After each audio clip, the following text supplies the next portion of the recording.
So for people listening then that don't really know, I mean, I can't imagine there is many people, but for people, refresh their memories on, where Head Country comes from and kind of like the origin story. Okay. So Head Country Barbecue started in Shidler, Oklahoma, which is north central Oklahoma.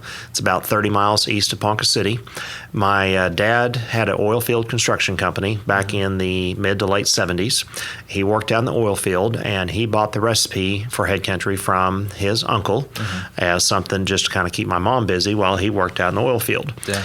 So we made the first batch in my mom's kitchen in 1977. I was 4 years old, and we stirred it on her stovetop, and then we filled it with a funnel, and I'm standing on a step stool, and we licked the label because there was no pressure-sensitive labels back then. You licked the label, we stuck it on the bottle, Mom helped me screw the lid on, we hopped in her car, and we took off, and we sold all 9 bottles in the first day. Thought we were rich. Oh, yeah. We sold 3 to a gas station, 3 to a clothing store, and 3 to a grocery store.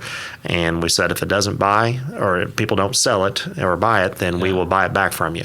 Yeah. And we went back next week, and all 9 bottles were gone. We're like, oh my God, we're hit the gold mine here. This is it. Yeah. So we kept doing it there for about 3 years, and then in 1980 we moved to Ponca City and started doing the barbecue sauce full time, which was good timing because the oil field business kind of went kaput then.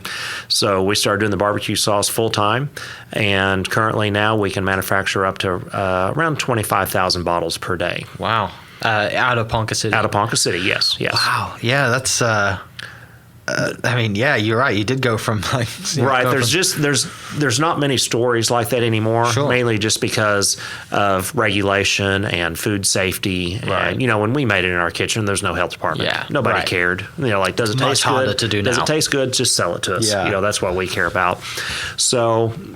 When I tell that story, and I see other customers that are Made in Oklahoma members that are trying to get their business started. They're like, "What did you do?" And I tell them, and they're just like, "I don't know if that'll work." And I have to look at them. I'm like, "I don't know if it will now either." Yeah, it's not going to work. It was very challenging back then. But if I wanted to sell a case of barbecue sauce to my local grocery store, I went down there, talked to the manager, said, "Hey, would you try selling this in your store?" They're like, "Sure."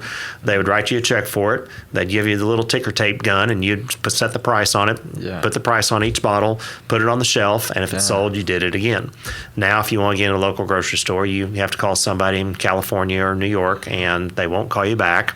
And if they do, then you have to make an appointment, and then they want it free, at first. I mean, it's just continuous, the process. Thousands of bottles of test runs. Yes. It's just continuous. So it is really hard to bring, for a small individual to bring a idea to the market, unless, people always see Shark Tank and think, just do it on Shark Tank. I'm like, it's just not as easy as everything seems.